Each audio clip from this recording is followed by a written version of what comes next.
Hey guys, how's it going? Hit and Talk, episode 2, we're back. I'm Ben, I'm Eric.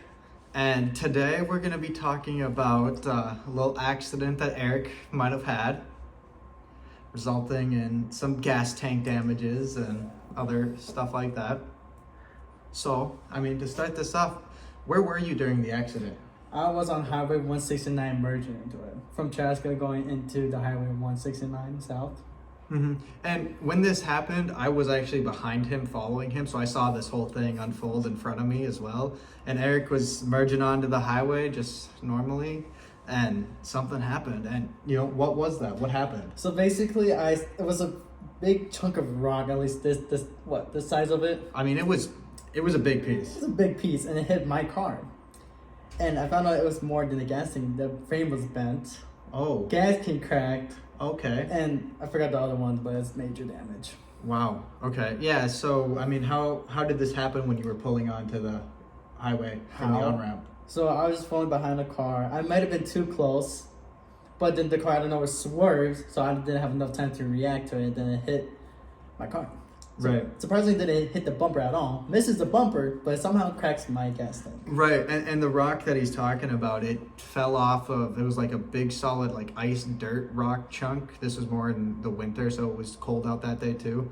And it came off of a semi driving down the highway, and the car in front of you swerved. And you're just a little too close to them and didn't have enough time and hit your tank. And the first thing that we saw behind him was just this mist coming out of the back of his car.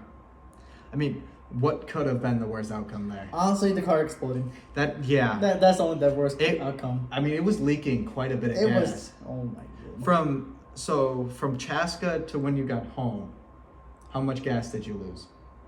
Dude, like a whole tank. Whole tank. Almost a whole tank. Even when I dropped off at my house, it was still leaking. Yeah, and we stopped for about 5 minutes I talked about to look at it. And it was still going. right. It was spewing. It was going, dude.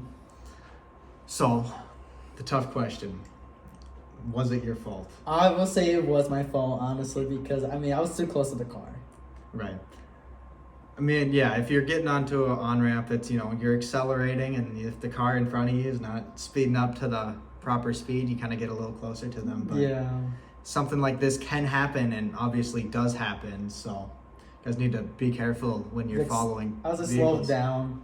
If someone's not picking up speed, just slow it down and stay behind them still. Right, and it's a good rule of thumb, especially when you're just driving or around, is to keep a 3-second lead behind a car, so you can pick out like a stripe or like a post or something and count to in your head 1 Mississippi, 2 Mississippi, 3 Mississippi. And if by that point, if you have crossed the position or that post that you were looking at, you're too close to the car. And if you're over 3 seconds and you didn't cross it, you're a good following distance and a good speed with them. What could you have done differently? I could have honestly just slowed down a bit. That's what I could have done, honestly. Just slow down a bit. Slow down a bit and back off, yeah. Yeah. In that scenario, there's not much other... Then just slow down your speed, honestly. Right, and it's not like you could have really swerved out of the way. It still would have rolled under your car, and it could have been worse even if it hit my tire. Right, if you drove over it with the tire, you could have popped your tire, if not two of them. Out. Right, Yeah. and that could have been bad. That could have ended worse. Right. So when you feel an impact on your car, what should you do? After Honestly, an accident? if something hits you and you don't feel like it's comfortable or safe to drive, you should pull over to the side of the road, put on your emergency blinkers, and then check.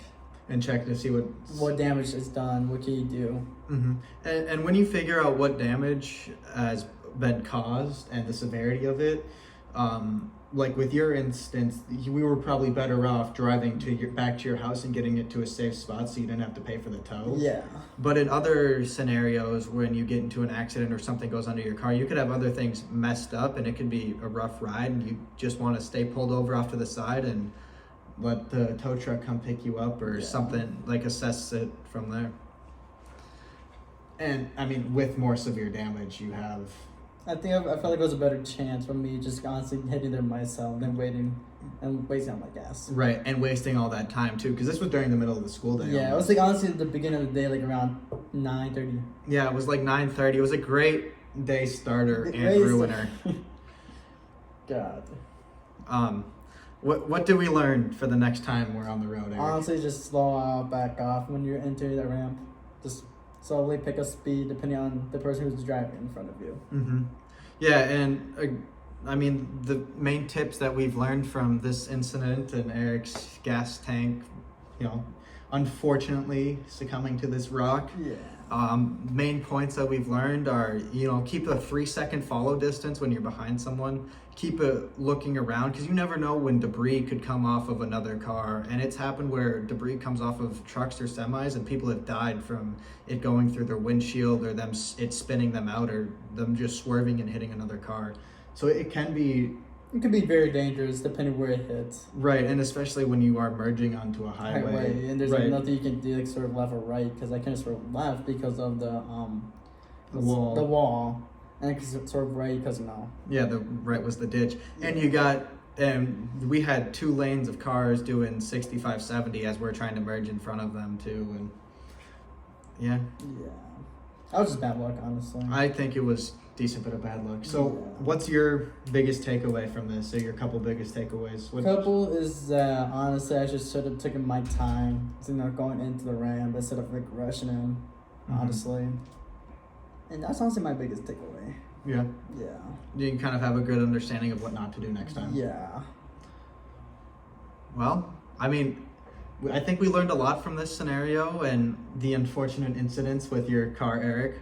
But guys, hopefully this helps you stay out on the roads and stay safer, and make sure you keep a 3-second follow lead.